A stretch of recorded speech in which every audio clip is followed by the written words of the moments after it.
Sitaki ifike siku moja niumie kwamba nilifanya makosa. Sitaki siku moja nijute kwamba kwa nini nilimweka huyu. Nitaumia sana. Na waeleza ndugu zangu, nitaumia sana. Hapa tunazo, watuambie ameshindaje? Kula tunazo hizi hapa, watuambie ameshindaje? Kula hizi hapa tunazo, maboksi ya kula tunayo, watuambie ameshindaje? Maboksi ya kula tunayo haya hapa, waseme ameshindaje? Tanzania's election. Kabisa nipongeze sana Tume Huru ya Uchaguzi kwa namna ilivyosimamia uchaguzi kwa mujibu wa katiba ya nchi yetu na sheria zetu zinazohusiana na shughuli za uchaguzi.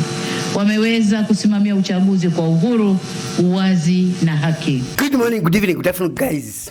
My name is Powers and welcome back to my channel. Let's go into another video. Let's tackle into East Africa and East African community at large. The elections that were done surprised everybody. Tanzanians didn't accept that, and the people of Africa, everybody who know elections, how it goes, they didn't accept that. Let's tackle into Tanzania's issues. I will drop into other African issues that actually surrounding all this election and the dictatorship in Africa. As right now I'm speaking into this video and I'm recording this video right now, Uganda is heading into elections in January 2026.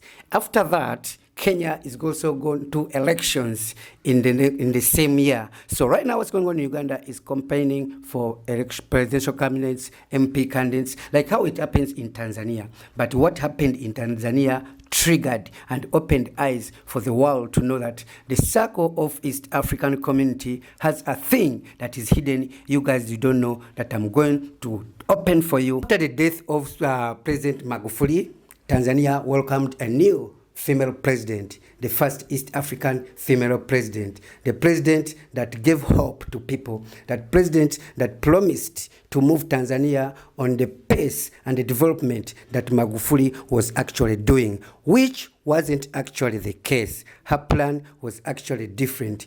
She turned Tanzania from developing to dropping. Everything that was going on well, after the first few years, they were going well.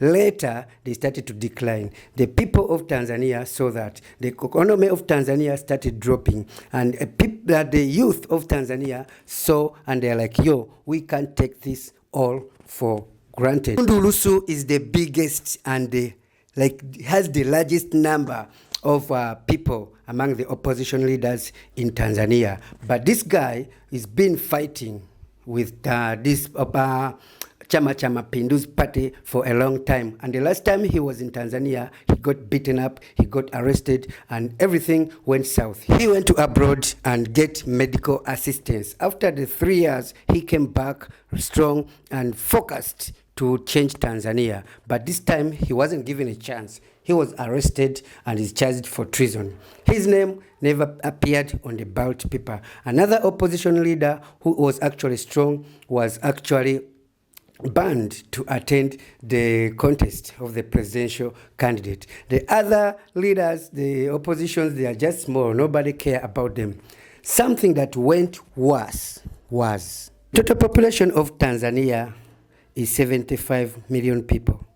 The people who registered to vote is 37 million people. And the people who actually voted were 31 million. And they all voted Suluhu. Isn't that crazy? That's the craziest thing I've ever heard in African elections. We always seen cheating, dictators killing and adopting people who are opposing them, but that was really crazy. So many people were arrested that are opposing her. So many people were killed before actually these elections. Before elections, this lady disappeared and chaos triggered in Tanzania. Over 700 people were killed, according to the news. And after the elections, she came back and say, oh, guys, listen, everything that happened during the process was not about me. It was the people. You can't build something and break it. He blamed everything to the people. And she said, everybody who was involved in that is going to be arrested. Are the people of Tanzania ready for that? Did you see what happened at the border of Tanzania and Kenya when Kenyans actually trying to help Tanzanians to protest against this, and everybody got arrested? That's what I'm saying. This is the trigger that, guys, you don't know. This is the pitch that you don't know in the next few minutes. People of Tanzania, they are not satisfied with the vote. The world is not satisfied with the elections, and they said no. The vote wasn't real and they didn't accept anything. The only problem is the lady already sworn in as a president. Okay? And in the next 2 months, we are going to have to close Ugandan campaigns. And in January, we are going to have elections, you know. And I told you in the last video, when this lady became the president, which country she visited first? You know, and after Ugandan elections, there are going to be actually Kenyan elections. And we are actually still watching and listening to this. But all I'm telling you is Africans are wake up. Chaos is not necessary. Internet was closed in Tanzania so that the world cannot see what happens, what's going on in Tanzania. That's what actually happens here in Africa. Always internets are closed. Ballot papers are ticked before even elections, and no one will watch and see what's going on. Luckily enough, we can send some clips. We have VPNs, and people can share what's going on. I pray for Africa.